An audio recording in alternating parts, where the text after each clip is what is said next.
네, 오늘도 2주차 첫 번째 경기를 치르는 팀들이 있기 때문에 명단 변화 가볍게 한번 살펴보고요. 배팅까지 같이 한번 보도록 하겠습니다. 첫 번째 경기는 이란과 이탈리아 경기입니다. 이탈리아는 작년 세계 선수권을 우승한 팀이지만 1주차에서 12위의 성적, 굉장히 아쉬운 성적을 거뒀었는데 이유는 당연히 그때 세계 선수권 멤버들이 거의 다 빠져 있었기 때문인데요. 이번 2주차에 모두 합류를 했습니다. 알렉산드로 미킬레토 합류했고요. 다니엘레 라비아 합류했고요. 세터인 시모네 지아넬리까지 합류를 했습니다. 유리 로마노 같은 경우는 1주차에도 명단에 있었기 때문에 2주차에도 그대로 명단에 유지가 되어 있고요. 그렇기 때문에 작년 세계선수권 우승 멤버로 풀 멤버로 돌아왔다고 보시면 될 것 같습니다. 아마도 순위가 수직 상승할 거고요. 오늘 이란과 경기를 치르게 되는데 사실 첫 번째 경기이기 때문에 이 선수들의 컨디션 이런 거는 체크하기가 상당히 좀 힘듭니다. 그리고 멤버 교체가 좀 대거 있었기 때문에 좀 배팅하기는 까다로운 경기지만 저는 이란과 이탈리아가 풀 멤버로 나왔다고 했을 때 전력 차가 꽤나 난다고 보고 있습니다. 그래서 컨디션이 조금 안 좋다고 할지라도 3대 0승을 보는 게 조금 더 맞지 않나 이렇게 생각을 하고 있어서 언더 쪽 배팅을 오늘 준비 중이고요. 두 번째 경기는 일본과 쿠바 경기입니다. 일본 경기는 사실 지난 영상에서도 말씀을 드렸었는데 일본이 지금 굉장히 좋은 성적을 거두고 있습니다. 3대 0승, 3대 1승, 3대 0승, 3대 1승, 3대 1승 이렇게 3대 2승도 없고 당연히 패배는 없었고요. 말도 안 되는 성적을 보여주고 있는데 사실 일본이 지금 1등을 거둘 만큼 완벽한 팀은 아니고요. 한 중상위권 정도, 3위에서 5위권이 정확하다고 보는데 지금 일정을 보시게 되면은 이제 다음 경기부터 조금 힘들어집니다. 오늘 쿠바를 만나고 그 다음 경기가 이제 브라질, 아르헨티나 조금 강한 상대들을 만나게 되는데 저는 그 전에 분명히 한번 일본이 조금 어려움을 겪을 수 있다. 이렇게 예상을 하고 있어서 그 지금 순위에서 1위에서 한 3, 4위권으로 내려가려면 이제 강한 팀들과의 경기에서 패배도 있겠지만 한 중위권 팀들과의 레벨에서도 조금 어려운 경기를 겪을 수도 있다. 이렇게 보고 있어서 쿠바가 그 상대로 좀 제격이지 않나 이렇게 보고 있어요. 그래서 오늘은 좀 어제에 이어서 도전을 다시 한번 일본 반대 사이드로 쿠바 프렌 쪽으로 배팅을 한번 해볼 거고요. 만약 오늘도 일본이 깔끔하게 3대 0이나 3대 1승이 나오면은 다음 경기 브라질 경기인데 이 경기 과감하게 그냥 일본승 찍도록 하겠습니다. 그래서 아무튼 오늘 경기는 쿠바 프렌 쪽으로 배팅을 할 거고요. 다음 경기는 슬로베니아와 캐나다 경기가 있는데 슬로베니아도 굉장히 지금 좋은 성적 보여주고 있습니다. 지금 최근 3경기에서 프랑스 잡아냈고요. 이란 잡아냈고 아르헨티나까지 잡아냈습니다. 굉장히 까다로운 국가들인데 3연승을 거두면서 슬로베니아가 사실 이 정도까지 조금 빠른 스타트를 보여주는 팀은 아닌데 굉장히 지금 순위를 보시면은 좋은 순위에 위치를 했습니다. 4위권 굉장히 잘하고 있고요.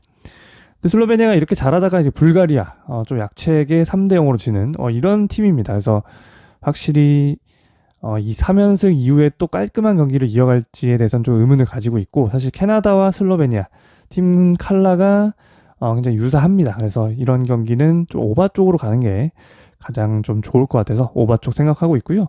다음 경기는 이제 미국과 중국 경기인데 기준점 보시면 134.5 이런 경기들은 사실 거의 운에 가깝다고 경기 결과가 볼 수 있을 것 같은데 그래도 하나 조금 말씀드리고 싶은 거는 이제 남자 배구는 여자 배구에 비해서는 실력 차가 그렇게 크진 않습니다. 이제 최하위권 국가와 최상위권 국가가 붙는 건데 그래도 언오바로 본다면 오바 쪽으로 가는 게 조금 더 낫다고 생각을 하고 있어요. 이제 그렇다고 중국이 지금 보게 되면 장진인 선수라는 이 선수가 이제 47% 성공률로 지금 67득점, 지금 득점 랭킹 꽤 상위권에 위치를 하고 있고요. 그리고 밑으로 내려가 봐도 지양추한 이 선수가 45% 성공률 좋진 않지만 51득점 이렇게 그래도 득점을 조금 책임져 줄 수 있는 선수들이 존재하기 때문에 이 경기는 그래도 1%라도 가능성이 더 있는 쪽을 찍으라고 하면은 오바 쪽이 조금 더 나을 것 같습니다. 다음 경기는 이제 독일과 폴란드 경기가 있습니다. 폴란드 역시 이번에 선수들이 많이 합류를 했어요. 일단 쌍포라고 할 수 있는 쿠렉과 윌프레드 레온이 합류를 했습니다. 그러면서 공격에는 상당히 이제 좋은 전력감들이 합류를 했다고 볼 수가 있을 것 같고 그런데 이제 미들블로커인 비에니엑 같은 경우는 이제 이 선수가 이제 에이스인데 미드블로커 라인에서는 이제 제외가 됐습니다. 근데 이 선수가 1주차에 사실 그렇게 좋지 못했어요. 그래서 이 제외가 폴란드에게 그렇게까지 악재는 아니라고 보고 있습니다. 그리고 폴란드가 지금 1주차 경기를 보시게 되면은 이렇게 쌍포를 제외하고 경기를 치렀는데 경기 결과들이 그렇게 나쁘지 않았습니다. 프랑스도 잡아냈고 이란도 잡아냈고 물론 다 힘들게 잡긴 했지만 불가리아도 잡아냈고 3승 1패 정도면은 저는 이 두 선수를 제외하고 경기를 치렀다고 봤을 때 그렇게 나쁘지 않은 경기 결과라고 보고 있어요. 그래서 이 두 선수가 합류를 했을 때 충분히 좀 시너지가 나올 수 있을 거라고 보고 있습니다. 그래서 이 경기는 3대0 가능성이 조금 더 높지 않나 이렇게 보고 있어서 언더 쪽 배팅을 할 거고요.